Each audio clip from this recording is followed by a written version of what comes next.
Happy Sunday, everybody. You know what time it is. It's time for us to talk about the housing market. And I'm sure you've seen the headlines recently, and it looks like the fervy or furious, fast and furious housing market has finally hit a final like normal simmer. It's not in all markets has it hit this normal simmer, but it's starting to reflect in a lot of the headlines. Today, we're going to be talking to Matt Kelderman out of the Fort Worth, Dallas, Texas area. He was supposed to be here last week, so everybody give Matt a little bit of heck for not showing up because he forgot.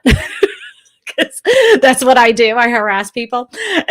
But we're sure are glad to have him here again because he is always adding so much value to these live streams. And I don't know if anybody knows this, but I do have a Facebook business page, and it's under Your Real Estate Whisperer and then my name. And you can find that on Facebook. And I'm also live streaming this as well on Facebook just to see how that runs. I've never done it before, so I thought I'd give it a whirl on the old Facebook. Matt Kelderman, thank you so much for arriving today. Hello, yes. Thanks for inviting me back on after no showing last week. Like I was telling you in the studio behind the scenes, I was not prepared for summertime with no summer camp and like 16 days in a row with my son, and it threw me completely off. So anyways, I am happy to be back this week. Well, we are happy to have you because everybody that always comments, they're always glad to see you and always enjoy your contribution. So I had tossed you a couple of headlines. Eddie's going to be pulling these up, and it is talking about how there has been the amount of mortgages that have been requested for refinancing have cooled off. And then the second article pretty much is saying the same thing on the amount of people that are requesting for new home loans. Are you seeing the same thing in your own market? Because I know that the impact, let's say the mortgage demand in US dips to this lowest level since the COVID-19 impact. I know that what it says, but it doesn't necessarily reflect in the housing prices that I'm seeing in my area. Are you seeing any kind of drop in prices in your area? Even just maybe, $1,000 or two, or maybe sellers are given some closing costs. Are you seeing anything like that? So we are starting to see some more price reductions, right? Like our two things are definitely days on market have ticked up a little bit on some of the more ridiculous homes. I was having conversations with expired listings this morning, actually, because I had some text message automation go out on a Sunday, which was an accident. And but actually had a lady who she decided to re-up the tenants in there, right? She had put it on the market. Her agent had told her that that she was going to have multiple offers and tons of showings in the first weekend and set this really high expectation for the seller that this was going to be sold before it even hit the market. And then when it didn't, she pulled it right back off and put tenants in it. So we're starting to see some over promises a little bit. And we're definitely, I think we're seeing days on market, which I always consider to be a leading indicator, to tick up a little bit. So, and like I said, I see expired listings every day, and we're seeing a few more of those. So it's kind of like we talked about. I think I saw the Redfin CEO maybe about a month ago say the market was going from blazing hot to hot, and I would agree with that sentiment, right? Like it's still nuts, but it's not as intense as it was. Yeah, because if you put a reflection of what a typical housing market would look like and like just erase the whole COVID part of it and then overlap it onto this market is still extremely hot. If you're comparing it from last year, yes, this is a cooling effect. So, but if you had erased it, it would still be considered a hot market because we don't have enough houses on the market. Now, I'm going to reflect what you said in the fact that I'm seeing houses that were overpriced to begin with, not being able to get under contract right away. And they were unrealistic to begin with. Like nobody's going to pay those prices. And I think some sellers were over ambitious and some real estate agents priced the houses a little too high or were listening to headlines instead of listening to the market itself. So I think that a little bit of these, some of these sellers are going to have to come back to earth. Either they really truly want to sell or they were trying to play the market. And you're always going to have sellers that are always trying to play the market to see if they can get the highest best. I'm only going to sell it if it's $250,000, but your house is only $200,000. But I'm going to put it up for $250,000. Somebody might want it. And up until maybe the beginning of June, I think that's been the card that sellers have been able to play. And I will always say this because I think sometimes you and I get accused, whether it's on here or some of the other stuff we do, of, oh, we're real estate agents. Of course you're going to say that. I don't want the market to be like this. I represent sellers and buyers. This is an absolute beating on the buy side. The amount of homes we're having to show buyers, the types of advice that we're having to give, it is. I mean, when somebody comes to you, for instance, the other day, we had this guy miss out on 7 or 8 homes. He ultimately barely got under contract. It was a 369 house. We won at 410, right? I don't want to have those conversations with buyers because here's the thing is I can't advise you properly about how much to go over list price, right? It's just kind of find a spot where you're okay with losing the house and stop there. Yeah. What is it that you're willing to let go at, Yeah. Yeah. And that is gut-wrenching. And then for some sellers, it was gut-wrenching because they were like, I don't know what to do. I mean, because, this is when they had the letters. You remember the love letters? We aren't allowed to do them here, but they would get these love letters. Yeah, they're against fair housing, but it's a very slippery slope for everybody involved. And I'm like, we're just not doing that. But I still receive my list. I still get them all the time. And I will tell I'll tell the buyer's agent, I cannot give this to my sellers. I know that it came with the offer and I'm supposed to represent all offers, but could go against fair housing. And most of them understand.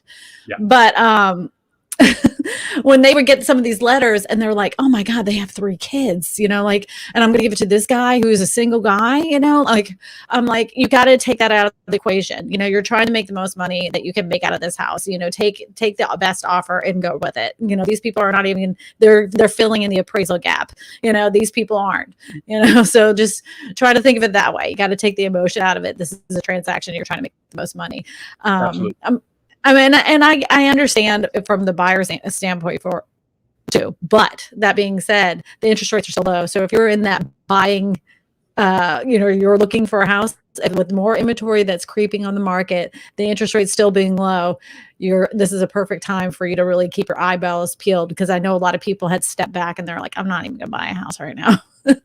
Start looking. And I think that goes into some of we talked about this too, like the demand has to die off before the supply can increase a little bit. So the first thing we're going to see, in my opinion, in this market is going to be a little bit of buyer fatigue setting in.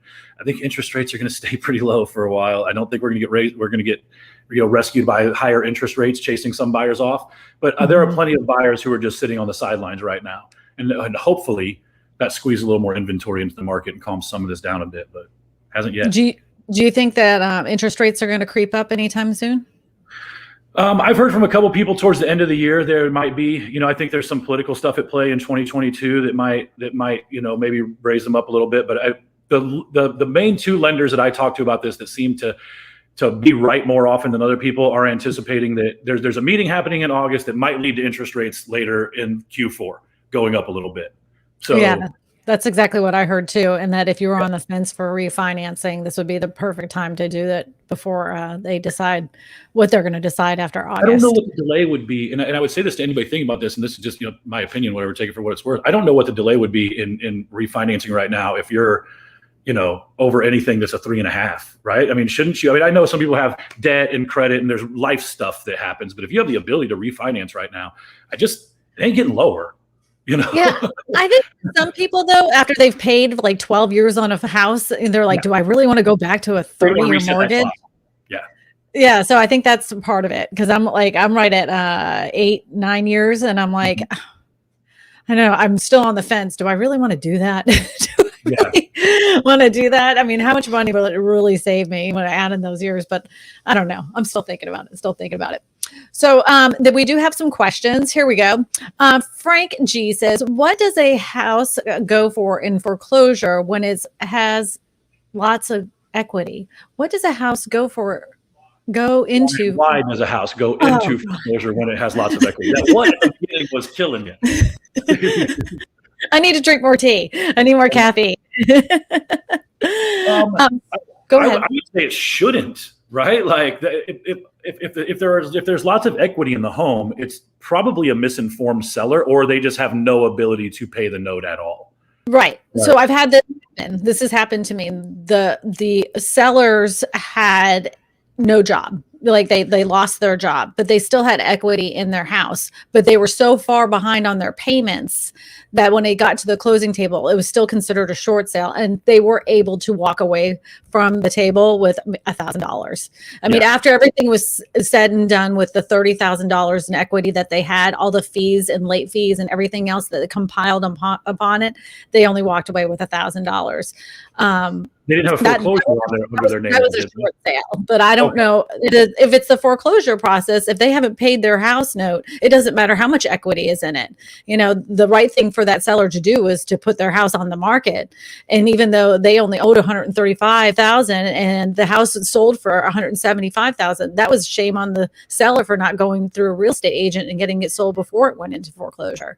But I think some people are embarrassed and they don't want people to know their business, and they're more amped to just walk away because they have other issues going on, and that's what happens. It's a difficult conversation. You know, we have a couple of, I mean, for lack of a better word, I'll call them lead sources, right? There's certain indicators sometimes that you can see when somebody's having financial trouble. And I will say I grew up fairly poor kid, and so I understand some of the pain that comes along with having uncomfortable money conversations. So I have on occasion in the past made those phone calls, and they're very uncomfortable. It's a really difficult conversation to have with somebody when you know they're in really deep financial trouble and they don't really want to admit it to themselves. And hey, you know, we're just a couple months behind and we're going to get caught up. And I think that's what I said at the beginning. It's usually just the seller being misinformed. They might be misinforming themselves intentionally, but you know, to the question's point, it doesn't happen very often because you kind of have to bury your head in the sand to fall into that problem in the first place. I do want to say, if anybody's listening and you're in a financial situation right now where you've been out of work and you've taken the forbearance plan, but your new job doesn't necessarily make you the same amount of money that you've made with your previous job, you can contact your mortgage lender and you can ask them to remodify your loan. And so, like, let's just say your house is worth $189,000 now and you only owe $110,000. They can remodify that loan so that way it will be more workable for you. So reach out to your mortgage lender first before you decide to like sell your house or whatever. You know, you want to have all those options so you can keep your home. Absolutely. All right. Well, next question. Eddie's going to throw it up on the screen. I will say that on the Facebook, my dad and my brother's watching. I don't think they've ever seen one of my live nice. streams. I don't have the Facebook pulled up over here. Yeah, it's on my business page. Let's see here. Eddie must have walked away. Let me pull up a question here. Well, Eddie's got it. This one by Jay Sanchez at the bottom. I just saw it scroll across. I actually have a lot of feelings on that one. Okay, let's see what he's saying. Hold on, but I don't know if he's. Okay, here we go. Question: Why are you late to start the stream? I always start the stream at 3:30 every single Sunday, 3:30 p.m. Central Time. I've never missed. Well, I have missed days, but it's always for a reason, but I've never started any later than 3:30 in the afternoon on a Sunday. Boiled Nuts question says, are you seeing small business owners having a hard time qualifying for a mortgage? In my area, I have not seen small businesses have a hard time qualifying for a mortgage. It's not been a thing. Can you check the connection on the microphone? You keep popping. I keep popping? Okay. Like check the USDA. Yeah, you do got a little sizzle in the mic. A little sizzle. That's all right. And I would agree with you. I'm seeing the same thing. You know, small business owners, very candidly, I don't represent a ton of them. So it's, and that's not by any other just random chance. But I do think that, you know, of course, it's definitely always a more difficult loan to get in general, right? Having your own business, there's a lot of other things they have to qualify. There's a lot of other conversations the lenders and the bank is going to want to have with you. But I'm not seeing anything that's abnormally difficult. You know, if you want to talk about who's really benefiting the most right now from the days on market and the inventory a little bit, it's FHA and VA buyers. You know, you and I have talked to us before. They were the ones just getting absolutely just beat down in this market. And I've been able to get 3 of them under contract in the past 30 days. And that was almost an impossibility 60 days ago. Right. Yeah. And I noticed that sellers are more flexible in my area with giving out closing costs. It was one of those things that was absolutely unheard of. And now they're willing to give up a little, a little bit, not the $5,000 to $10,000 that sometimes they used to ask, but like $2,000 to $3,000, it's not unheard of. Now they do up the price of the house just a scotch just to cover those closing costs. But they split it in half instead of actually making it the whole amount. So at least the other thing too was that appraisal guarantee that we were seeing here in the Dallas-Fort Worth market.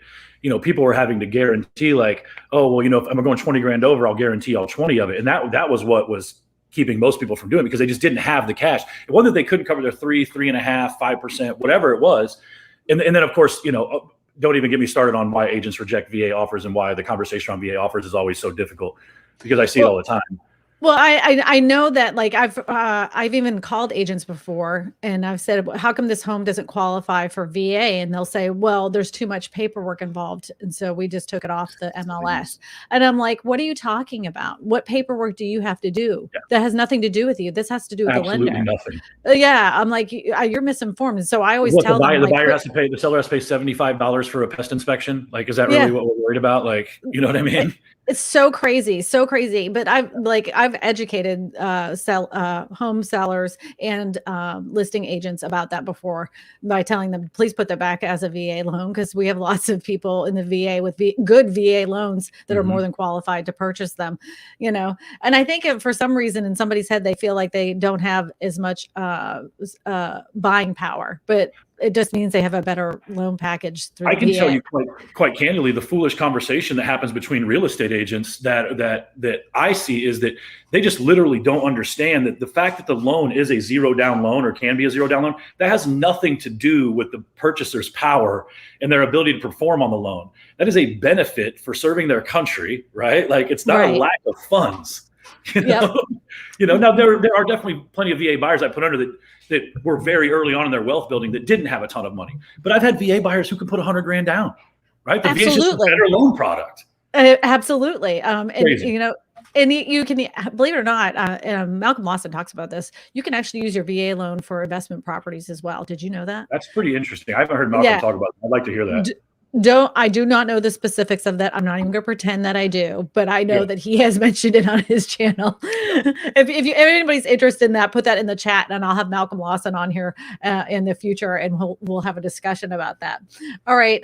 Bliss says, be my realtor, Susanna in Florida. Yeah, we've spoken. Me and Susanna. I love that. Oh, George Kenner is on Facebook. Hello, George. He's a real estate agent. Question: are the banks responsible for the high prices, as they are the ones who are appraising these homes? No. This is not 2008. And the realtors aren't responsible either. I get that a lot. This is going to fire up the comment section. But to all of you that think that this is 2008 and the crash is coming, I will fight you in the comment section over this. That is not what is. There's a correction coming. Yes. Right. Home prices will have to level off. Inventory will come up. That is not the same as a crash. They're not even remotely the same. What I'm seeing here in Dallas is that buyers are taking real assets off the sidelines. It's their real cash, right? Homes are still shorting appraisal all the time, consistently. And buyers are having to put their money where their mouth is. If you think these buyers are just coming in and it's all foreign cash investors who are paying tens of thousands of dollars over to buy up whole blocks so they can rent control it. That's not what's happening, right? Like, Bob and Susie Smith from down the street have $40,000 extra dollars, and they are willing to risk it, right? Now we are seeing appraisal starting to come up. I had one the other day that I thought for sure wasn't going to appraise, and it appraised. Me and the buyer's agent were both like, Yahoo, right? So I'm not saying it's across the board a perfect system, but this is not the banks leveraging all of this. This is real cash coming into the market. But I wasn't going to discount the fact that there are foreign investors that are buying up whole blocks and renting them out. That is a real 100% real thing. And I had been talking about this over a year ago. And when I mentioned it over a year ago, people said I was absolutely crazy. Then it started hitting the headlines, and I was like, told you so. Because in Austin, Texas, there's all these companies that are under the big umbrella of the big umbrella companies. Then they make these like little companies underneath it, and they make it sound like, happy investing company, but it's really under, we'll just, for an example, I'm not saying this is the company, but it's under Amazon, and they buy it out that whole block near the plant. So that way they can rent it out to their own employees. So basically they're paying them for them to rent their own houses so they get even money from them again. I mean, it's sick because they're taking out the opportunity for these people to purchase a home, but it's something that's been going on for eons. It just seems to be front and center now because they're getting caught, Yes. They're getting caught. Well, and you and I have talked about this before. We are moving dangerously towards a renter's mindset from a society. And I will say, for a country that's built on home ownership and the American dream being home ownership, that's a dangerous economical shift, in my opinion, right? For societally, for us just to be okay with renting, that changes a lot about your ability to build wealth, a lot, right? Which overall, how does that affect, the United States' ability as an economic superpower, right? Whether you agree with that or not, it's a true thing, right? And if we become a nation of people who are okay with renting, whose wealth overall diminishes because of that, what are all the other offshoot problems that could come from that? So, I mean, you're not wrong. It's happening. That's not what's driving all of this pricing stuff. I know that there was a group of people right after the last crash that were growing up and saw what happened to their parents and their parents' homes. And a lot of them were like, there's no way I will ever own a house, because they had like trauma from like having to be ripped out of their home and go into another home. And some people ended up being homeless and they had to fight their way back into a house again. They're like, there's no way I'll rent a house for the rest of my life. But there is a good portion of the United States that have regular average jobs that want to have a regular average American home. And it's gotten to the point where you can't afford a regular average home if you have a regular average income. Yes. And that, to me, I know like people say, well, that's whatever it is, I just say it's not fair, because, it used to be you could be a mailman and be able to afford a house. Now you would have to be a mailman. You have to work a second job and a third job just to cover all the expenses to purchase the house and maintain the house. And like, people are like, well, too bad, they should have got in early. I just think that's a really sick way of looking at the economy. And I think that having affordable housing options for people so they can build wealth in the future, because they can sell that house and move into the next place, is the right thing to do. We have grown. Usually home prices are supposed to grow with the cost of inflation, and that's not the case. The cost of inflation has slightly risen and the home prices are up here. Yeah. So and people's incomes have not matched. So it's just people's incomes have not matched. But we also have to understand those are only new buyers coming into the market, right? Like, and there's a couple people in the comment section that I think this is really important to address, is that yes, there are plenty of people out there who have an extra 40 grand laying around. George, you're wrong, right? Like, you just are.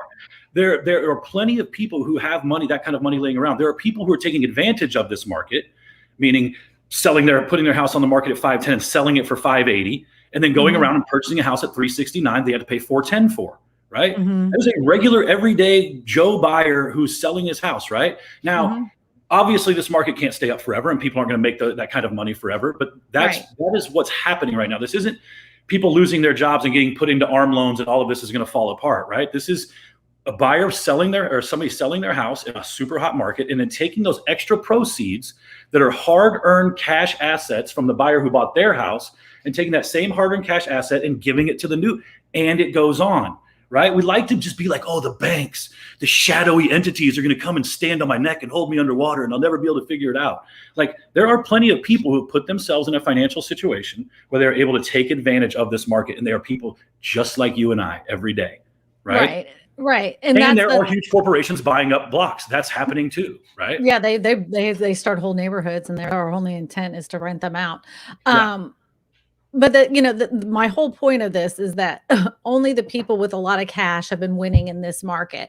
So that's why it's going to fall apart like you would imagine it was going to in 2008. They're not cookie subprime loans. This is held up by cash, and the buyers that are buying have really good credit and they have a lot of cash in their pocket. Yes. So if you think prices are going to tank, they're not going to tank. The problem that we're seeing, and I will stand by this, is we don't know what we don't know about the people that are currently in forbearance. There's 2.2 million people that are still currently in forbearance. They have until the end of this month to file in forbearance because they kicked the freaking can down the road again. And I know you're like, why would you be happy for that? I'm like, I'm not happy for that, but we have to stop this. Somebody's at some left point. holding the bag at the end. Somebody's left holding the bag on this. We got to stop doing this, and we got to, let the market do what the market does. And then let's just say every single house that's currently in forbearance at this moment was to just flood the market, and everybody's going to sell. In my area, if that was the case, we'd still be short supply. I don't know how it is in your area. Would you be short in supply even if all those houses that were in forbearance? Would you still be short supply? Here's the thing: is I don't know, right? But DFW is a very bizarre real estate market because it is just such a massive area, right? And there's so many different housing price points. I mean, you can still get stuff for under 200,000 in the DFW Metroplex. Now, depending on where you work, you may have a terrible drive, right? You're going to be can't get that here, right? But I mean, there are still places that you can do that, right? But you can also spend $3.2 million on a condo. So whatever, right?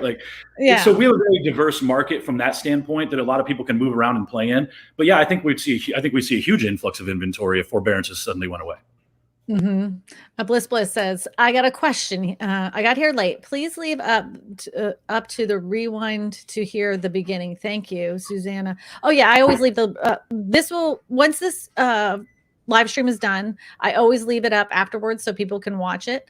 And I always put Matt Kelderman's stuff in there too, so you can always contact him. Matt sometimes will go in the comment section and answer your questions. I always do. I'll jump in there and talk to anybody, man. It's got my phone in my hand 90% of the time anyways. Yeah. Question: is demand easing at all in really hot markets like Phoenix, Austin, and Florida? I've talked to my friend Jeremy Knight. He was on here last week, and he said in Austin, Texas, it is still just as crazy as it has been from the beginning. He has so many buyers, and they're having a hard time finding houses. It is just as crazy as it was. Now, when I talk to people in Phoenix, they're saying it's just as crazy. Maybe maybe it doesn't sell in 24 hours, but it sells in 28 hours.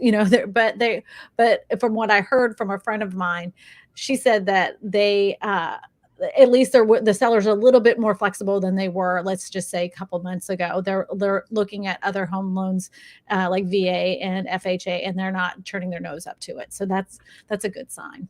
And I think they're starting. Well, I think the other thing that's kind of set into is maybe it's agents, maybe it's sellers, whatever. Is we're starting to see people be a little bit more demanding of the buyers that come in, right? So, for instance, I got a buyer under contract, 2 days ago, and I don't believe from what the listing agent said, I don't believe we were the best offer.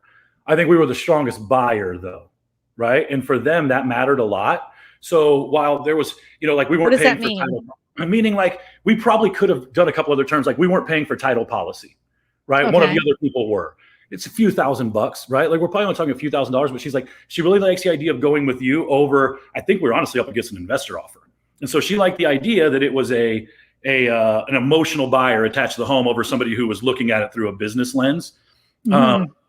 So we're seeing things like that. And like I said earlier, we're definitely seeing days on market tick up on more of the absurdly priced stuff. But, demand is still pretty high. I've got a pipeline full of buyers that we're trying to find houses for, and that's been the theme of the whole year. So I'm gonna put up this post because I just saw this on a site that you and I are familiar with, and that is Lab Coat Agents. It's for real estate agents. Anyways, I'm just going to tell you what it said. So basically they were saying that their friend had a house that Zillow contacted them about and offered them $350,000. Now her friend, who's a real estate agent, said, your house is not worth $350,000. It's only worth $289,000.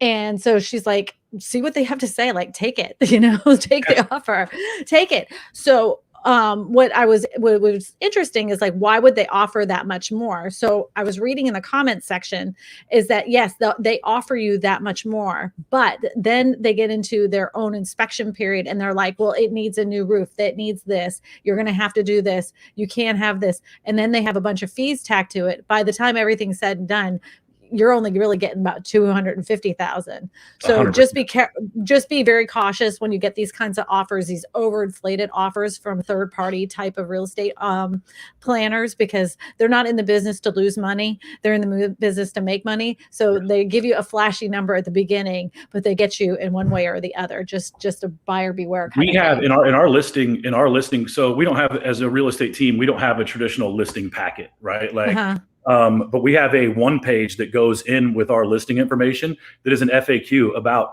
Open Door, Zillow, all of these institutional or iBuyers, and exactly they go to their FAQs on their website. They'll tell you that at the end of the day, you're going to end up paying. There is a really great podcast with Zillow's owner. I'll share it in here with Zillow's owner and somebody else that we referenced on our podcast the other day, and he straight up says, "We are making money. We are not the best option. We are going to charge you more than a real estate agent," right? Like they admit all of these things.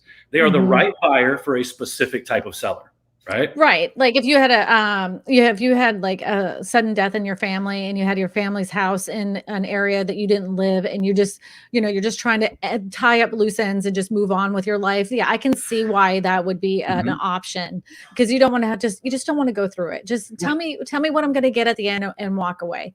I can understand that. But if you're looking to make a big profit, just go the traditional route.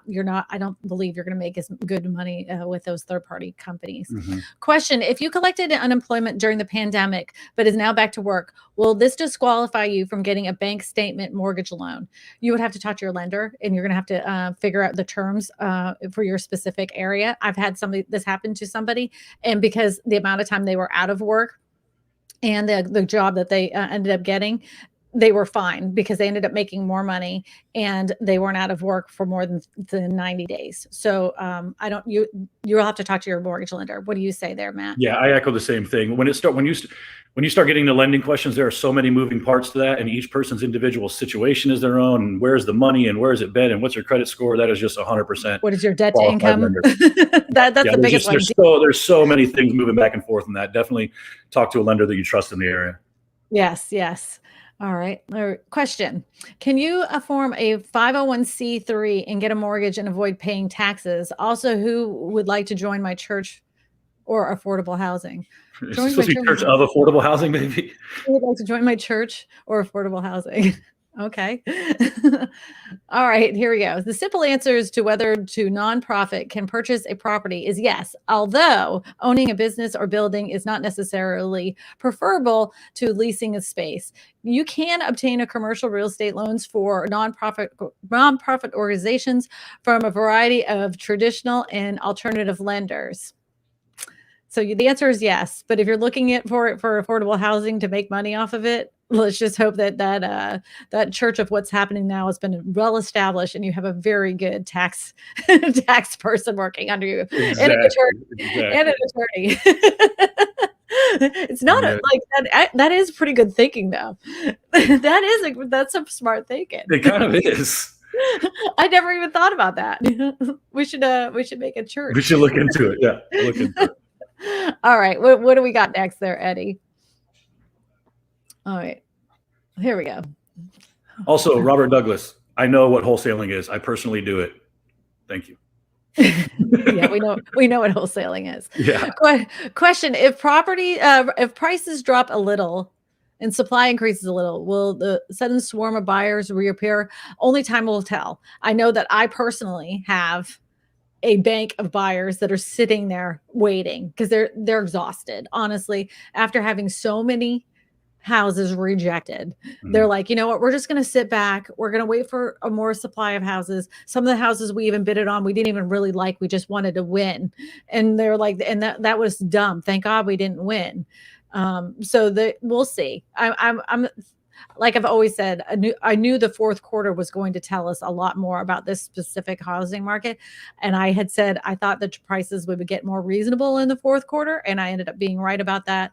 We won't know the repercussions of forbearance and foreclosures for a long time, because even when the forbearance plan ends and somebody was to sign up at the end of this month, they still have 6 to 18 months to not pay their mortgage. That depends on their specific loan that they have.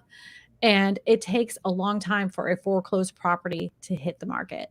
It's an average. I know in some areas it's less, and I'll get that comment, but in an average, it's 427 days before a house, from the time that it hits foreclosure, to go through all the paperwork, court system, the whole 9 yards before it hits the market.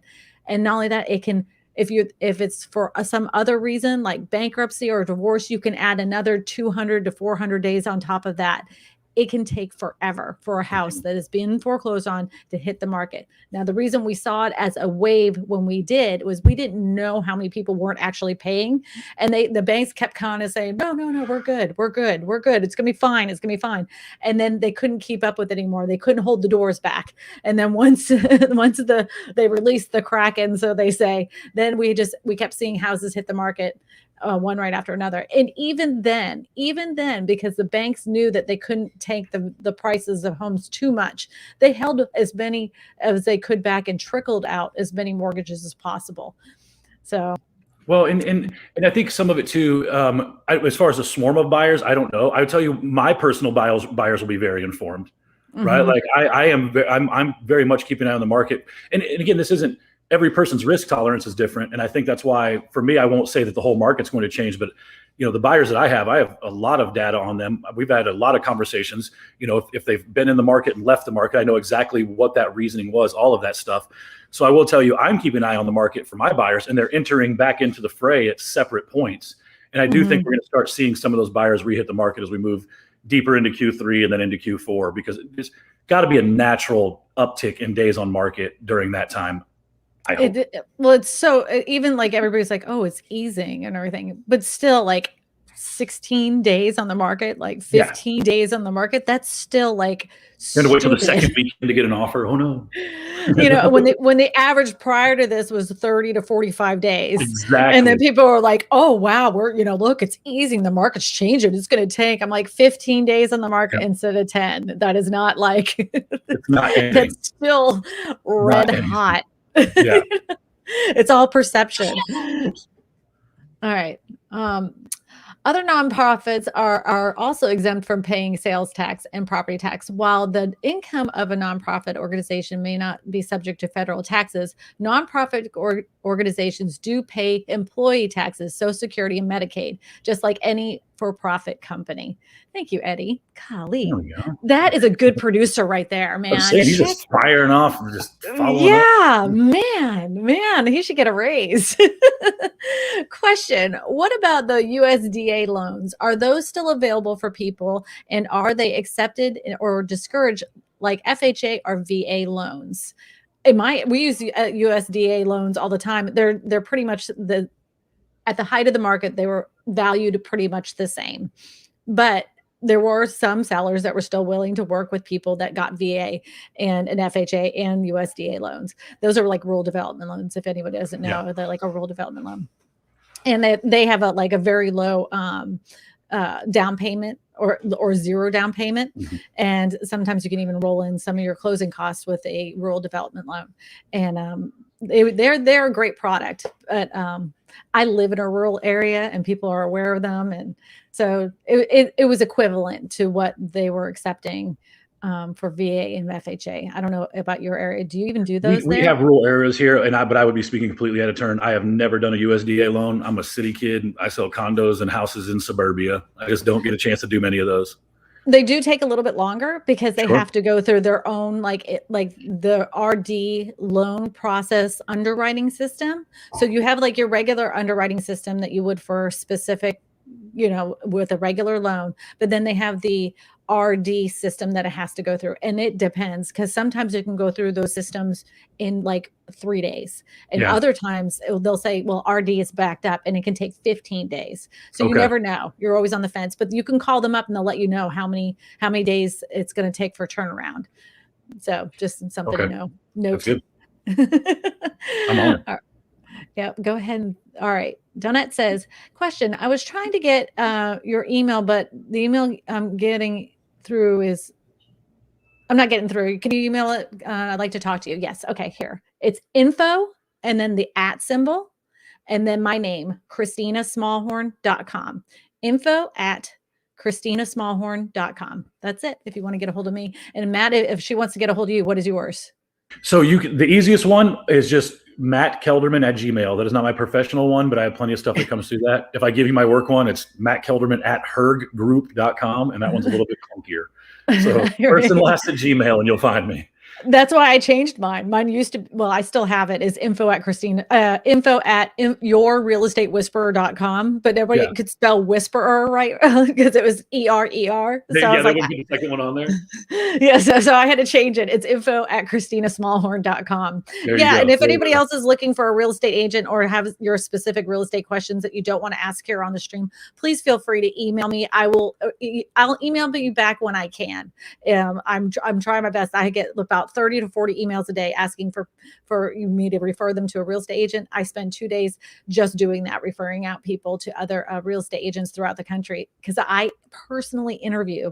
I'm not joking, Matt. I personally interview the real estate agents that are taking care of my subscribers. There's no way I would give them to anybody unless I've talked to them first, because the real estate agents are people and not all of them are good. So I know. True. I know within the first 5 minutes of a phone call, I'm like, okay, well, thank you. And I move on to the next one, Absolutely. Absolutely. But I can tell right away too. I'm like, oh, yep, you're the person. That's it. I'm glad. Question. Maybe I'm late into the conversation, but what about FHA loans?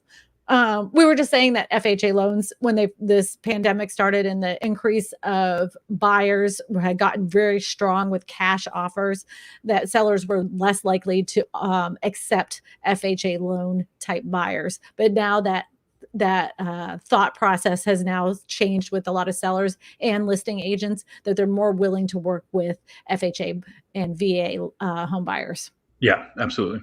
Yeah. All right, we had another question coming up here. Eddie's going to fire in the hole. Let her go. Would you suggest buying a mobile home at this time? Please explain your pros and cons. I have a whole series of pros and cons about manufactured and mobile homes.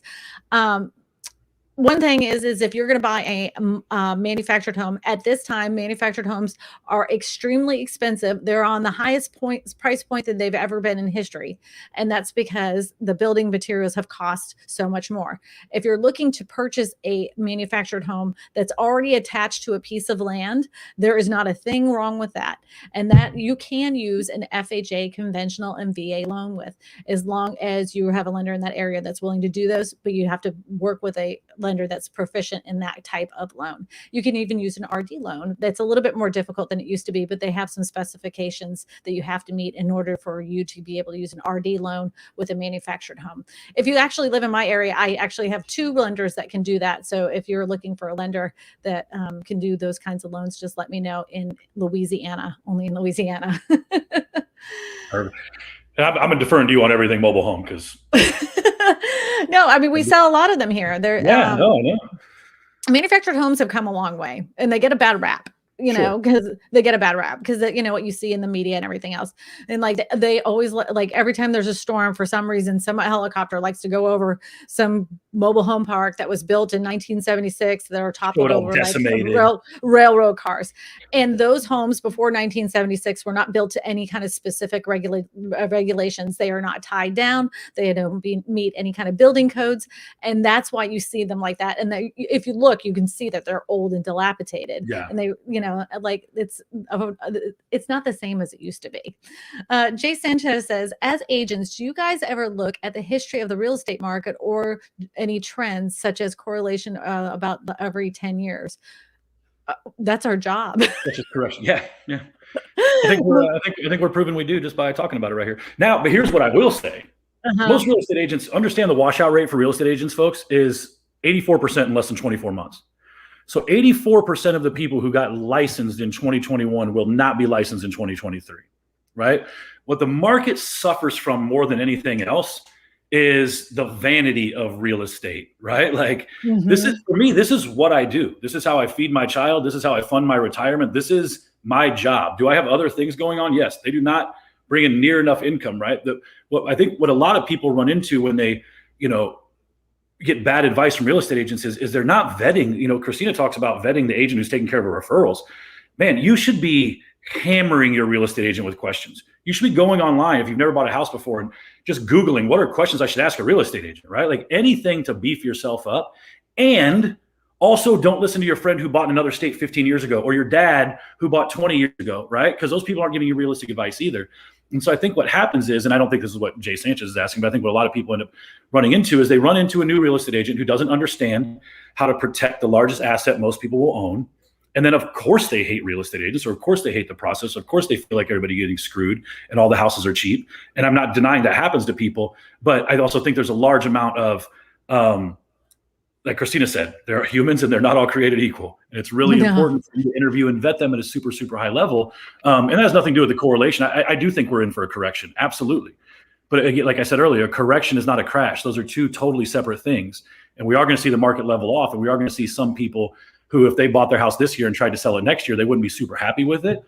But I also don't think a house that's worth $450 is going to be worth $310 next year either, because that's not the way economics typically work, No, and mostly because of the fact that people that have been buying during this time are cash, like a lot, they're holding up the market by cash. It's not by a kooky loan.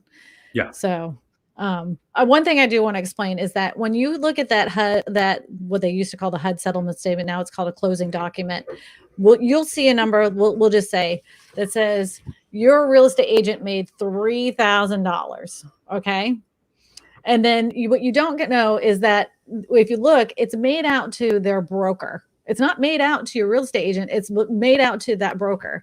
So before this real estate agent even sees this number, there's a good chunk of it that's taken out by their broker. They get their cut first. Then you have to pay your taxes and real estate fees and all this other stuff.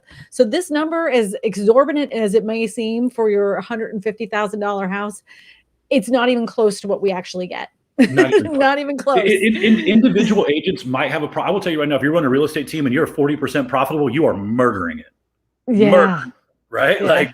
And now individual agents can bump that number up a little bit because their overhead isn't the same and those types of things. But that's a whole other conversation for another day. But yeah, I mean, it's definitely not just like anybody else's paycheck. There's plenty of it going out to somebody else, right? Yep. You get $3,000 paycheck at your job. Do you pocket all $3,000? You do not. No. Yeah. Believe me, the tax man at the end of the year gets it all. Yeah, all right. We got another question popping up here. And he's going to load it up here. John Pham says, crazy. Oh, where'd you go, Eddie? I can't read that fast. Keep those crazy, ridiculous pictures of houses. Oh, sales coming. Okay. So I don't know if anybody's ever seen my community page, but in my community page, I actually post homes that other real estate agents have shared with me. So like the 2 toilets in one bathroom, or like just crazy showers, or I just was sent one they made a cubby for the refrigerator. Like they had the whole kitchen on one side, but they had this like specific little cubby just for the refrigerator. That's when somebody screws up the remodel and they're like, we don't have a spot for the fridge. What are we going to do? All right. Question: Is it wrong to be leered of an FHA buyer, especially a FHA buyer who wants almost all the closing costs paid? Is it wrong? Is it wrong to be leery of an FHA buyer, especially if an FHA buyer who wants all of their closing costs paid? No, there is no. The reason why that it was the reason why it became a problem for some sellers is because the other person was coming in with a conventional loan with a higher amount of money cash. That's the only reason why people are like, why would I take an FHA buyer when this person's offering me $30,000 more? Still clicky. Just went clicky again. I don't know how to unclicky it. It just started back up. So weird. Yeah, there's no reason to be leery of FHA buyers. I think this is one of those common misconceptions that when people are trying to toe the line, they won't talk about is I think what a bad agent would say to a seller or an uninformed seller would think about an FHA buyer is that they're more risky just based on their finances, right?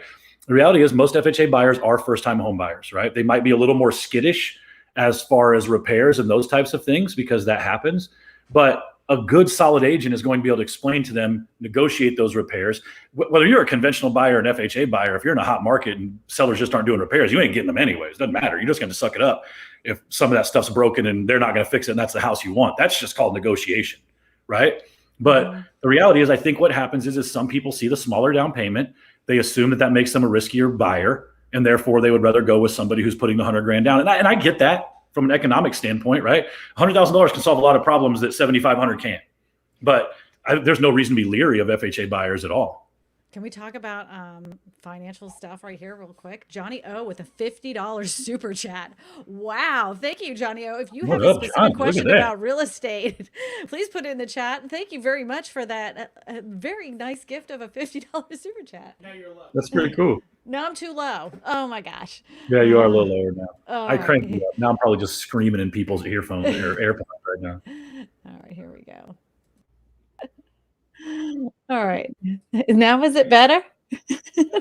Yeah, there you go. I'm trying to make this. Johnny O, if you didn't hear that, I want to thank you for the $50 super chat. I'll reiterate. Question.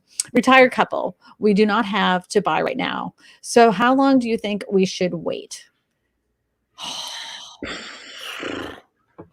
All right. So let me ask you this. This is a genuine question.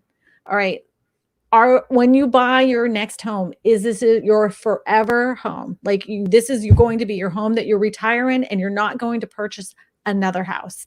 If the answer is yes, there's no reason to wait. The interest rates are low. Go ahead and buy yourself that house. Because if you're trying to time out the market, you might really lose out with interest rates creeping up. Now, if you're buying it cash, you're going to have to play that game too. It's just one of those things. Like I always say, if you're trying to time the market for the best time, you end up losing out altogether. And I will always say too, we tend to just not think, because sometimes we get so hell bent on fighting what the market's doing and proving to everybody that the market's going to go down, that we take some really simple economies out of the fray. Like, gotta imagine you're paying to live somewhere. Right. Mm-hmm. Like, I mean, unless you are living for free, where's that money going? That's lost potential equity, all of those things. So if it's about saving $100,000, sure, maybe wait. If we're talking about saving 20 grand, I think at the end of the day, if you rent for a year, you're probably gonna come out a net wash. Right. Mm-hmm. And so it really depends. And I'll also tell you, this is so market specific.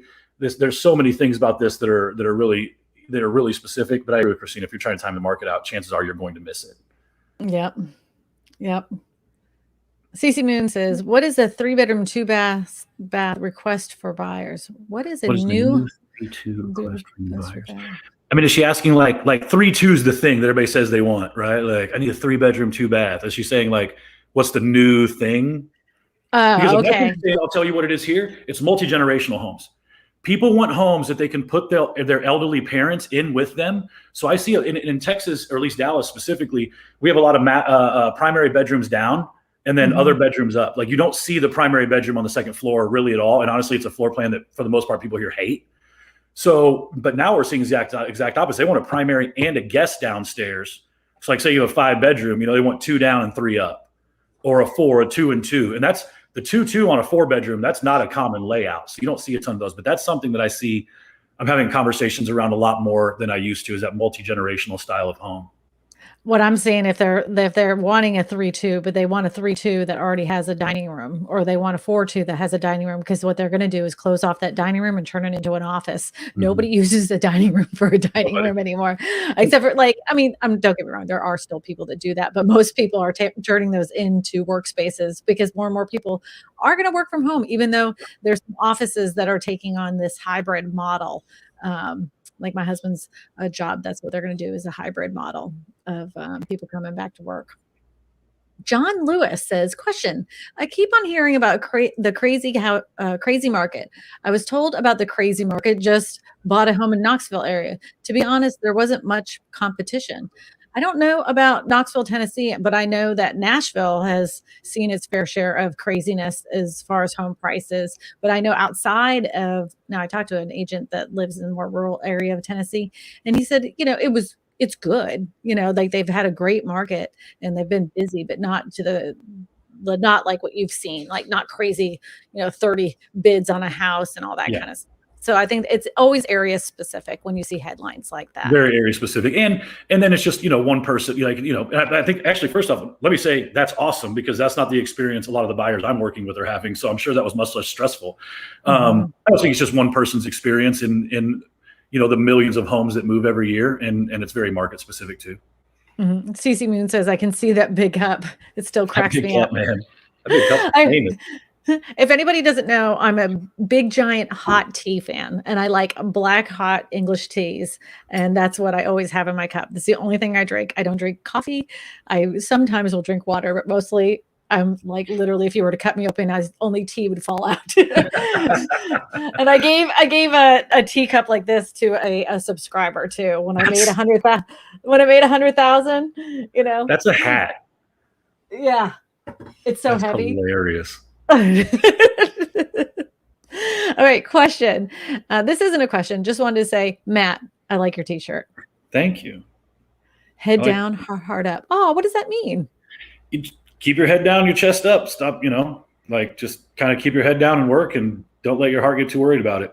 I've got another one that says, never let success go to your head and never let failure go to your heart. Like, I need constant reminders all the time to because I'll share a little personal moment of myself. I'm just one of those people who naturally, I love life also. I'm pretty hard on myself, right? I'm always convinced the next shoe is going to drop, that everything's going to fall apart and I'm going to go back to bartending and I'm just always convinced that's going to happen. So I have a lot of people in my life from an accountability standpoint, whether it's coaches or whatever, that's kind of where I'm coached at. It's not the ability to do the job. It's the ability to keep myself above the fray, because I tend to be hard on myself. So I wear a lot of stuff like this.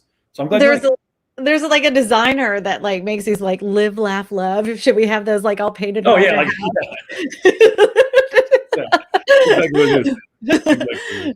Good question. Is it better to build or buy at this time? What is your opinion about this, Matt? This is a good question. Very good question. Okay, so if you can find something that's new construction, I mean, that's awesome. I will say here, we are just starting to have new construction inventory pop back up. Especially in some of the hotter areas. So I love a new construction home. Here's what I always tell people they have to be leery of when purchasing new construction. If you are one of the first buyers in the first phase, and they're doing 4 phases, when they're done with those 4 phases, you're not gonna be the new house in the neighborhood anymore, right? There are gonna be 4 other houses, 4 other phases that go up after that. If you have a need to sell in a couple of years and they're still building new construction and the builder's offering title policy and lender incentives, because the builder owns the title company and the mortgage company, and they're vertically integrated, so they can cut chunks of the pie out. And you're now competing against those buyers with your 3-year-old lived-in house, and they're still building new and offering incentives. It can just make it very difficult to move on from that house if you need to. But I love new construction. Here locally, there's a lot of communities that are going up that have the elementary school in them. They have multiple parks and community pools, and they're very I don't know what you call it, all inclusive. It's a PUD. Right? It's a planned unified PUD, the planned unified development. Yeah, that's what awesome. Those are called. But the only thing that I would say that you should be aware of, and this has been something that's been a common theme in many of the higher end markets, or just super busy markets, I shouldn't say higher end, busy markets, is that some home builders have been taking the deposit for you to build your home. You sell your house. Then when it gets to the time that your house is supposed to be built, they will tell you that the house is now worth $100,000 more, and they want you to purchase it. You have to have a representation of a real estate agent that understands those documents in order for you to be protected, so that doesn't happen to you. I've seen it. It isn't just in Texas. It isn't just in Cincinnati. It's happening all over the country that home builders are increasing the prices because of the cost of building materials. So in my opinion, in my specific area, is it better for you to buy a brand new house, or is it better for you to buy an existing home that's already there? In my specific area right now, I would say it'd be better for you to buy an existing home that's on the market, and not try to fight with a home builder. But that's an area specific thing too. It's very area specific. Yeah. Mm-hmm. All right, let's throw up there. Where we go. Kristina, do you feel like the real estate is what kept you from hitting it big time? Is what kept hitting big time. I don't think I'm hitting big time. Here's what I'll say, because you won't say it about yourself. I did something the other day, and I won't name any names. But there's quite a few real estate YouTubers that I'm aware of just through doing my own social media thing, and just the circles we run or whatever. And I did a very extensive look at their content and the amount of views. And here's what I will say. The reality is you are probably the only real estate agent out there doing this at an actual level that people are engaging with, right? Subscribers are not view counts. And I had to have this conversation with some agents on my team who were trying to build a YouTube channel. I was talking about Kristina and what she did. And they were like, well, what about this person, this person? I said, go look, all those videos you think they're posting, all the subscribers you have, go look and see how many people actually watch them, because it's nobody. So I say all that to say to defend you. I think you're pretty big time from real estate YouTubers. Well, I think and I will say this because everybody in the audience that you will care, because it's because I actually care about the people that are in my comment sections. I can't answer everybody all the time. I always answer the videos I put out within the first hour. And I know that the people that are genuinely interested in me helping them will email me. So that's why I genuinely care. My currency is to help people. And that I help you all the time whenever you have a question. I know that for sure. Absolutely. Yeah. Yeah. So it comes from a genuine place. But when you're trying to, just like anything, when you're trying to game the system and try to coax people to do something for you, that's completely different. And you're coming from a bad place. And that's why people don't have the success that I've been able to have on the old YouTube, because I actually care. Question: what advice would you give to someone who is buying an investment property right now with a month-to-month tenant currently living in their property? What is your advice there, Matt? It's immediately cash flowing. That's awesome. Yeah, right. That's exactly right. I here's the thing: is there's cost. I've got 2 rental properties I'm putting out there for investors of mine right now. They're essentially going to give up 1 to 2 months worth of profit just to get somebody in there. So if you can pick up somebody with a solid tenant in there with a nice strong lease and a rent that's somewhere near market value, right? Exactly. That's what I was going to say. That's the other thing, or the ability to increase it. I think that's great. At the very least, if there's some meat on the bone for you to go in and improve the property with some minimum amount of money that will raise the rent significantly, that's another great opportunity. I don't like the month-to-month tenant part of it. I would definitely try and get them in something that's 12 months first to yourself, but it's good to have a cash flowing right off the bat. Right. And then if you are considering that property, definitely go over the lease that they currently have, and with a fine tooth comb, and see how you can, if they're not a good tenant, see how you can remove them. If they are a good tenant, how you can actually make them even a better tenant. Because we've upgraded a couple houses and stuff like that. So, and one of our older tenants came back. So we were like, well, it's changed a little bit, it's going to be more. And she didn't care. She was like, oh, wow, the upgrades look great. Question. I have a 29 years loan with a 3.1 interest rate, my PMI of 280 a month, and a FICO of 730. Should I refinance? Can I get a lower rate, and is it worth it? So you still owe 29 years on your loan? If you owe 29 years on your loan at 3.1 and you're paying 280, and it depends on how much your house is increased in value in order for you to be able to refinance. You won't be able to refinance unless it has increased. I think it's over 25% now. It used to be 20. I think it's 25% in order to be able to drop that PMI and get into another mortgage. So and then again, it's also your debt to income ratio, what your income, what your W-2s say. Yeah, look into it. Talk to a mortgage broker. I mean, it doesn't hurt to get the information. That's for sure. Yeah, I definitely think you should explore that and have the conversation. Absolutely. All right. Question. A crash is described as a drop in price about 20%, right? What would a correction be defined as? What would you say correction is? Well, and here's the thing is, right? If you're going to try and pin me in a corner with an actual statistical number, you're not going to get it. First off, I'm just going to tell you that right now, because you are right. Also, let's talk about what societally people think of as a crash, right? Crash for me is being defined. We can do the 20%, but that is what we experienced in 2008, legitimately people losing their houses because they lost their jobs. That was incredibly dangerous. The correction that I believe is coming is the person who pays So we talk about trying not to jump the market to that retired couple earlier. To the person who pays, there's going to be somebody at the end of this. This the last person who pays a lot for a house before the inventory kind of starts to tick up and everything starts to level off. That person is going to be the most disappointed person in all of this, right? Mm-hmm. Because that person may very well, their house may not drop in price. The tax man may stay at the same price, but they can't offset the 6 or 7% cost of sale that it takes to sell your house, because they have the equity that they would have gained from that home. They have put in it in the form of extra cash to get the house. So they have to sit in it for a couple of years to make up for the fact that they have to let it reappreciate past where they were, right? And that's going to be the correction. You're just not going to be able to see people turn around and resell their houses for what they paid for it. I don't think that necessarily means that it's less. It's just not going down either. It's going to be more of a plateau situation than a plummet to the bottom, right? And the people left at the end, left holding the bag, are going to be the most disappointed ones. But I can tell you right now, the people who sold their house in March and bought, they're sitting on 20-25% equity on paper. They're not upset about this. And that house isn't going to go back to less than what they bought it for, right? It's the people at the tail end of this, they're going to suffer from that crash feeling. Everybody who bought a few months ago, they are loving this. Keep rolling, right? Because don't forget, people, these are the new comps, okay? The sales price of the house was $380. A buyer pays $420 for it. That house starts appreciating off the $420 comp the day it closes.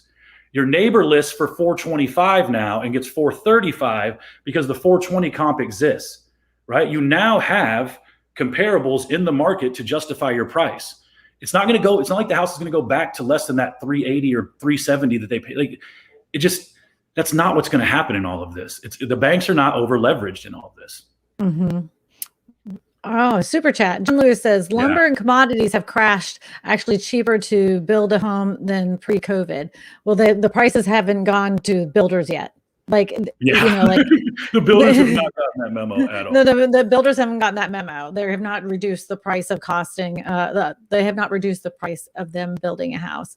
And if they're going to keep it there and recoup more profit if they can, because it will appraise for more. They're not going to all of a sudden go, well, this costing us less to build, so we might as well just go ahead and price these lower. They're not doing that. There isn't enough supply in the houses. Yeah, sure. They'll gladly suck up that profit. Alicia says, question: I contracted on a new construction home for $429 in Frisco, Texas. Not my forever home. The house is selling at $576. Should I sell in 2 years and get a house I really want?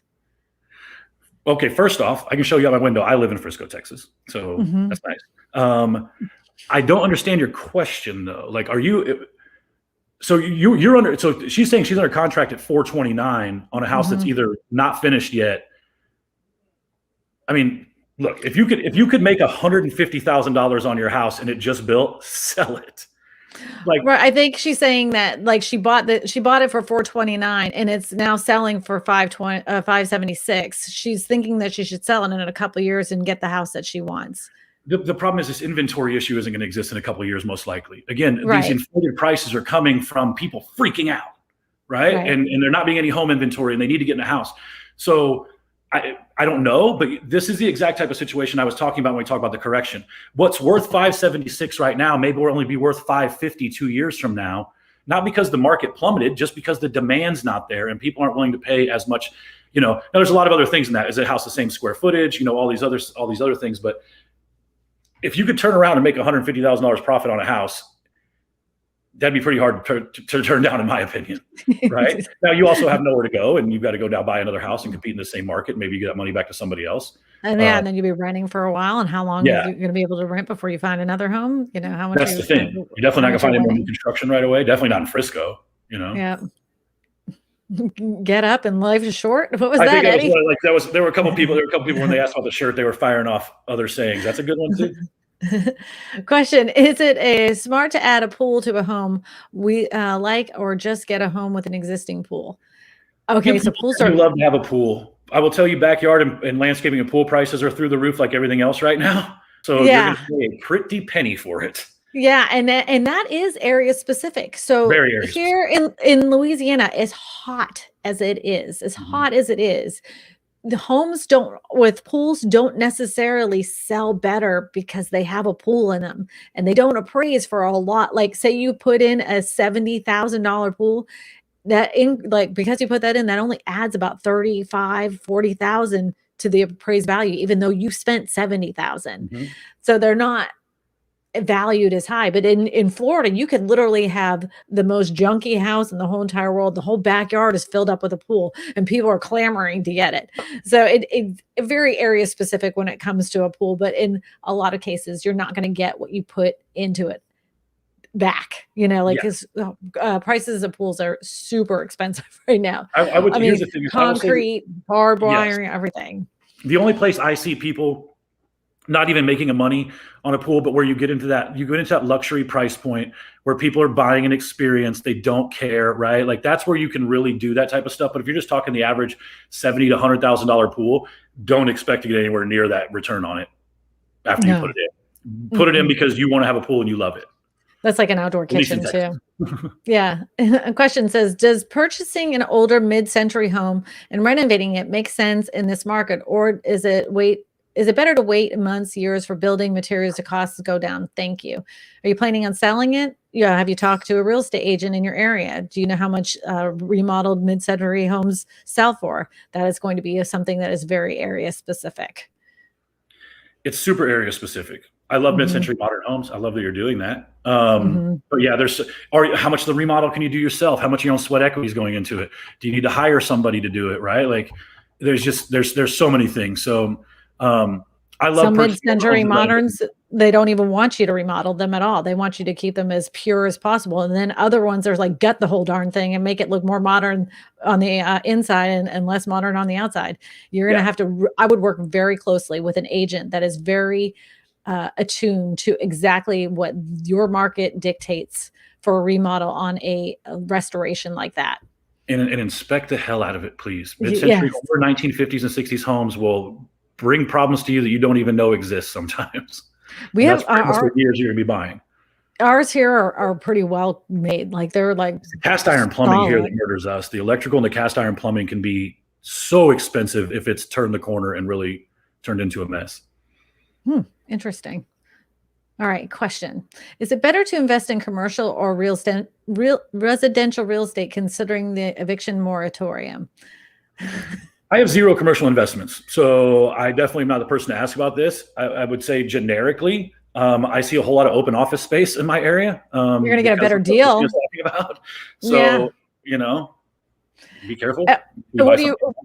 What are you doing with it? Like, is it you're investing in commercial real estate to flip it? Are you investing in commercial real estate to hold it or lease it out? There's a million different factors to weigh out in order for me to say, is it better for one or the other? You're going to get a better deal right now with commercial real estate because there isn't as much commercial real estate, flying off the shelves like it was. You're seeing a lot more commercial real estate hit the market since the beginning of the pandemic because more people are staying at home. You saw a lot more businesses closing down. So you're going to get a better deal per se. And nobody knows what the effects of this is going to be. Or is it going to be that the world has completely changed and more people are not going to be shopping like they used to? Only time will tell. Only time will tell. Yep. Question. If a person was having a small house built on private land, would it be worth it to use brick walls, or is it more HVAC issues costs with brick homes being too airtight? We have weep holes here. We use brick homes all the time. Stick frame, brick, weep holes for condensation and airflow. We don't have a problem with brick homes here. No, not at all. And we have to use our air conditioners here for like 10 months out of the year. So same here in Louisiana. We can't I don't even know how a person could possibly function without air conditioning. Yeah. All right. Do we have any more questions, Eddie? Are we caught up? Here we go. Question. Is the majority of the sellers selling at their homes as is? Yes. Here in the state. Yeah. Go ahead.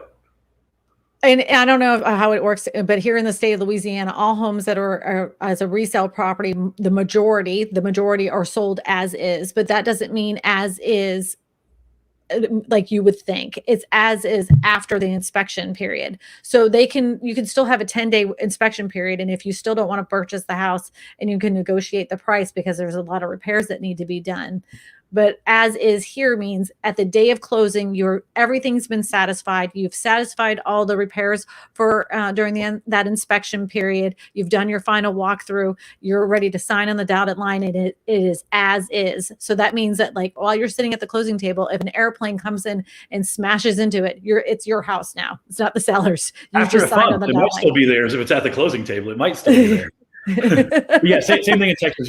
All the contracts, we have 2 boxes in that part. You're either checking that you're buying the house as is, but you still have the right to do inspections and negotiate repairs, or you can put in some, hey, right now we're asking you to fix the giant hole in the ceiling, and we might ask for some other stuff, type of thing. But yeah, in a market like this, of course, sellers can stand that a little bit harder because if you got multiple offers, you don't have to bend as much on repairs and those types of things. So I think all sellers want to sell it as is, but almost every real estate transaction has some kind of post negotiation, with repairs or something else that happens afterwards. We have as is, and then we also have our next box is with warranties, and then we have another box that says new construction warranties. Okay. So if it's new construction, they have to check that off because it does fall under the New Home Warranty Act here in Louisiana. So anyways, well, you know what, Matt, we've been here for an hour and 14 minutes, and I want to say thank you for showing up this week. Oh, of course. You're part of the stream. Yeah, you're welcome. I'm here. I'm always very thankful. And thank you so much to our super chatters today. I didn't write down your names, but I do want to say thank you. I appreciate that. All those donations actually help keep this channel going, and it does help me, continue to put out content week after week. So I appreciate every single one of you. Matt, how can people get a hold of you after the stream is over? You can find me on Facebook. I don't have a big, huge YouTube presence, but you can find me at Matt Kelderman on Facebook. A lot of my life is lived out there. As I said earlier, if you want to reach out to me, my phone number is 214-298-0772. That's you're a brave man. Brave. I'll do it. I don't care. You did it. You did it. You can email me at mattkelderman@herdgroup. Those are kind of the best ways to get in front of my face. Everything else is kind of secondary after that. Yep. And Matt and I will be answering some questions after the stream is over. So please feel free to put your questions in the comment section after the stream. So thank you, Matt. And thank you, everybody, for spending another Sunday with me. And we'll be doing this again next week at 3:30. Bye, everybody. Yep.